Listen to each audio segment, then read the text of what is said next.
Às vezes a gente acha que a situação é tudo ou nada, né? 8 ou 80, ou é preto ou é branco. Mas na vida não é assim na maioria das vezes, nem na pandemia.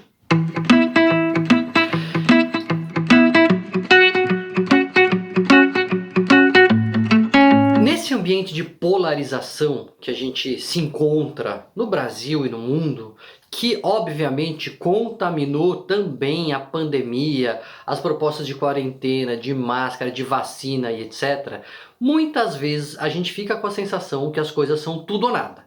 Né? Ou você tem que ficar 100% quarentenado, não pode nem abrir a cortina para ver como que é o tempo, ou então você nem precisa de máscara, você pode ir pro bar, pode ir lá pra balada fechada e tal, né? Como se fosse tudo ou nada, como se fosse assim, preto ou branco, como se só houvesse duas soluções e as duas fossem extremas. Isso tem um apelo para o nosso cérebro. O nosso cérebro, ele gosta dessa coisa de comparação e de dicotomia, então é muito comum que a gente pense, é muito comum que a gente raciocine de forma dicotômica.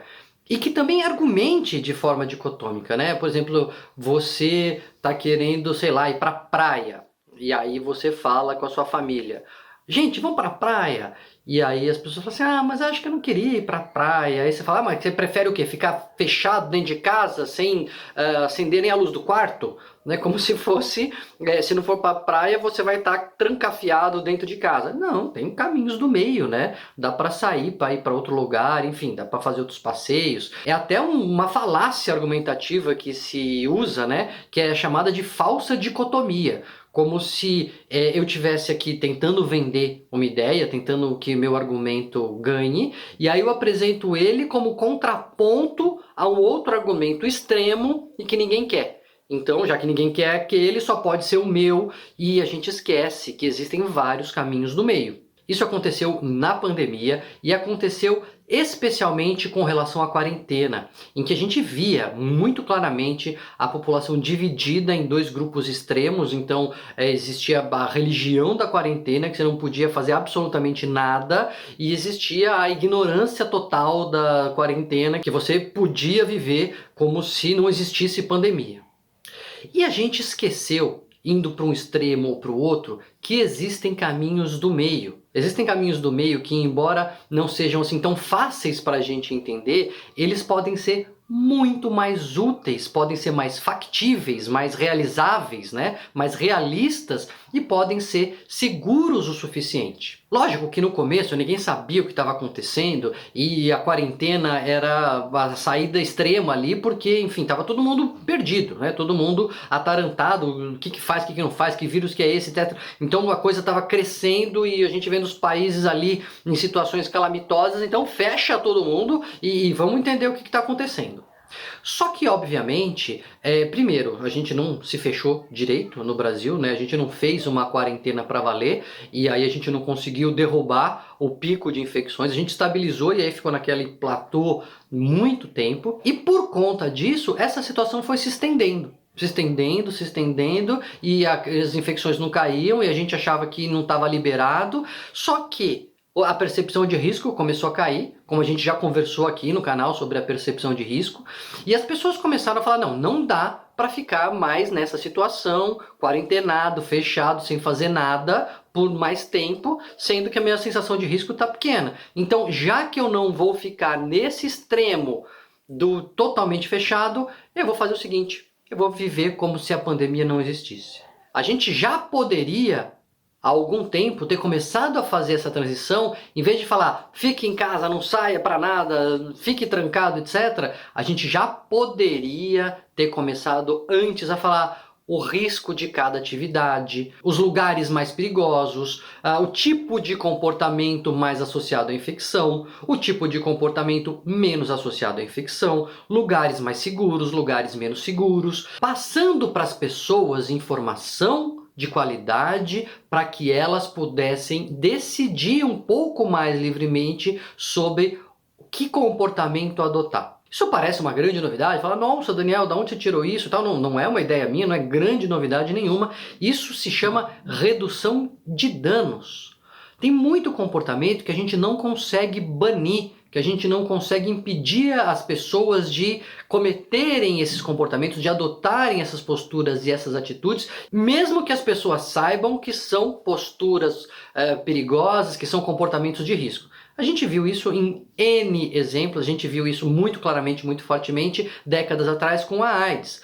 As pessoas já sabiam alguns comportamentos que estavam associados a risco de infecção e não adiantava martelar, falar, jornalista dizer, colunista escrever, cientista fazer palestra, que aquele comportamento não mudava. Foi aí que começou então a ideia da redução de danos. Bom, já que o sujeito não consegue parar de usar drogas, na época das drogas injetáveis, lá, sobretudo na Europa, vamos fazer o seguinte, vamos pelo menos dar uma seringa limpa para o sujeito, vamos fazer distribuição de seringa, que aí o sujeito vai continuar se drogando, mas ele vai continuar se drogando de qualquer jeito e pelo menos não pega AIDS. Uma política de redução de danos. Você diminui o dano daquele comportamento. É o que se faz, por exemplo, ensinando o adolescente como que se usa preservativo. A gente tem que falar sempre, olha, adie o início da vida sexual. Quanto mais você adia o início da vida sexual, mais seguras podem ser as suas relações, até mais emocionalmente saudáveis, você está mais preparado, etc, etc. Só que a gente sabe que muitas e muitas vezes isso não acontece por mais que a gente martele.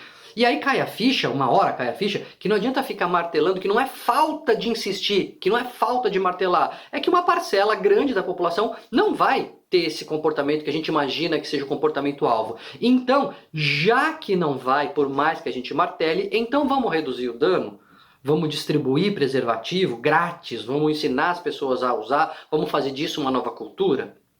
Isso pode e, na minha opinião, deve ser aplicado na pandemia. Não adianta ficar martelando, fica em casa, fica em casa, fica em casa, fica em casa, a gente já viu que não vai adiantar.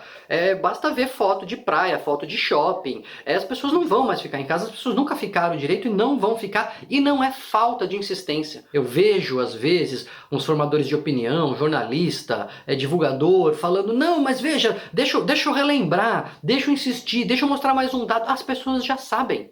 As pessoas já sabem que tem uma pandemia, as pessoas já sabem que tem o risco, mas as pessoas não aguentam mais ficar na clausura e elas pulam para o outro extremo, como se a pandemia não existisse. Então é por isso que existe a estratégia e a política de redução de danos.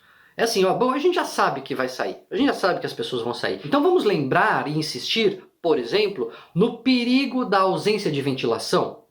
Vamos lembrar que são lugares fechados os lugares de maior risco? Lugares com muitas pessoas que não permitem o distanciamento entre as pessoas?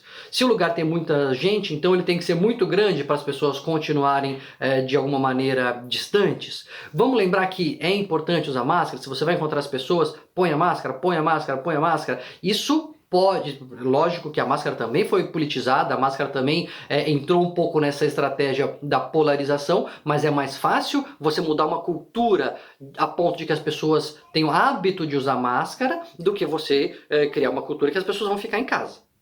Então, a gente sabe que a maioria das pessoas que pega Covid não passa para frente. Isso foi mais divulgado recentemente, não é um conhecimento novo, mas foi mais divulgado recentemente, que existem os super espalhadores.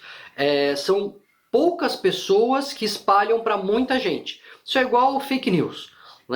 Você muitas vezes recebe fake news, recebe um monte de notícia besta lá no WhatsApp e não passa para frente. Sobretudo quem é inscrito nesse canal aqui, a gente já falou muito disso, não passa fake news para frente, mas você recebe muitas, Então normalmente fake news é assim, são poucas pessoas que passam para muita gente. Você recebe sempre das mesmas pessoas, E essa pessoa que passa para você passa para um mundo de pessoas. Então a Covid funciona da mesma maneira, que é como a gripe funciona. Algumas pessoas, uma porcentagem menor de pessoas, passa para uma maioria de infectados. E isso acontece em ambientes de superespalhamento, que são os ambientes fechados, não ventilados, com muitas pessoas, que por causa disso não permite o distanciamento, e as pessoas têm um contato próximo e prolongado. Se o contato é curto, diminui o risco. Se é ventilado, diminui o risco. Se está com máscara, diminui o risco. Se não é próximo, diminui o risco. Se é ventilado, com contato sem proximidade, por curto período e com máscara, o risco é menor ainda. Então tá na hora de a gente começar a falar de redução de danos, tá na hora de começar a falar assim, ó, você vai encontrar a sua família, então em vez de fazer uma festa no AP, por que vocês não se encontram no parque e não fazem um piquenique, por exemplo? Esse tipo de situação, esse tipo de mensagem é muito mais factível, é muito mais realista, é muito mais fácil de as pessoas aderirem a isso e falar, puxa, é mesmo, né? Eu tô com saudade aqui da minha mãe, tô com saudade aqui das pessoas, a gente vai se encontrar lá no parque e vai fazer um piquenique, por exemplo. E aí a criatividade de cada um vem à tona e cada um usa as estratégias que tem à sua disposição. Então, você tem que encontrar as pessoas, então tá bom, quando vocês forem se encontrar, vão num lugar que não seja barulhento, para você não precisar falar alto, porque quando você fala alto, grita ou canta, você expele mais saliva, mais perdigotos, né? E quando você fala baixo, quando é um ambiente silencioso, isso é mais seguro. Alguém está falando disso? A gente está martelando esse tipo de mensagem? Não.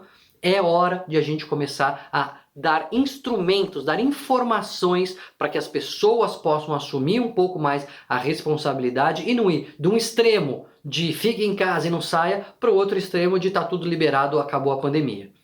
Essa política nem sempre ela é bem vista, porque ela é um pouco uma sensação de derrota, né? Ah, então não consegui fazer as pessoas ficarem em casa, não consegui fazer todos os jovens adiarem o início da vida sexual, não consegui fazer todos os dependentes de heroína não se injetarem heroína. É isso mesmo, não vai conseguir. E nós precisamos admitir isso, admitir essa realidade, não é uma derrota, é uma descrição de como o mundo é, e nos adaptarmos a ela. Porque aí sim a gente pode dar orientações que são realmente seguras, que podem diminuir o dano, por isso a política de redução de danos, e que as pessoas podem sim colocar em prática de uma maneira mais realista.